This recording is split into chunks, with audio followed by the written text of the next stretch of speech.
কোনো বিশেষ সরকারের সঙ্গে যুক্ত থাকার কোনো আকাঙ্ক্ষা আমার নাই। এই দায়িত্ব পালন শেষে আমি শিক্ষকতার দায়িত্বে ফিরে যাব। আপনার সম্পর্কে যতটা জেনেছি যে আপনি একসময় ছাত্র রাজনীতি করতেন, এরপরে গবেষক হিসাবে আপনি আমেরিকায় এক ধরনের থিত হয়েছেন, এখন আবার এক ধরনের সরকারকে তো আমরা রাজনীতিক বলতেই পারি, মানে রাজনীতিতে এসছেন। দুইটা প্রশ্ন, যে এর পরে আপনার পরিকল্পনা কি, এর পরে আপনি কি করবেন, আর বিশেষ করে পরবর্তী যে সরকারগুলো আসবে তারা যদি আপনাকে বিশেষ কোনো দায়িত্বের জন্য ডাকে, যোগদান করবেন কিনা?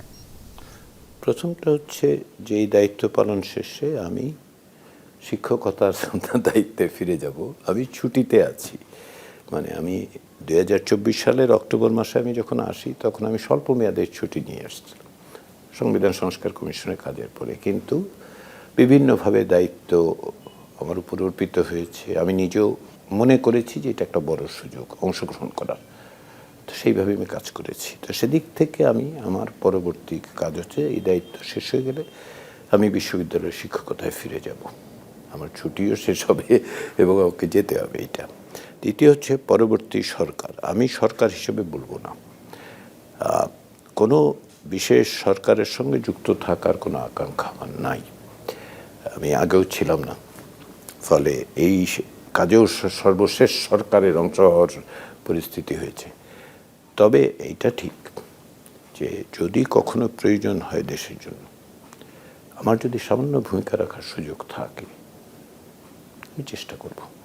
কারণ ধরুন শুধুমাত্র একটা নির্বাচনের শেষ কথা নয়, গণতন্ত্র উত্তরণের পথটা অনেক কঠিন। বাংলাদেশ আগে তিনবার গণতন্ত্র উত্তরণের চেষ্টা করেছে, তিনবারই খানিক দূর অগ্রসর হয়ে আমরা দেখেছি যে আমরা গণতন্ত্রকে প্রাতিষ্ঠানিক রূপ দিতে পারি নাই। এটা চতুর্থ সুযোগ, তাদের সকলকে অংশগ্রহণ করতে হবে এই প্রক্রিয়ায়। সেখানে যদি আমার কোনো ভূমিকা থাকে সেক্ষেত্রে আমি সে পালন করবো, কিন্তু এটার কিন্তু ভিন্ন অর্থে নেবেন না আমি কোনো সরকারের সঙ্গে যুক্ত থাকার কোনো আকাঙ্ক্ষার কথা বলছি না।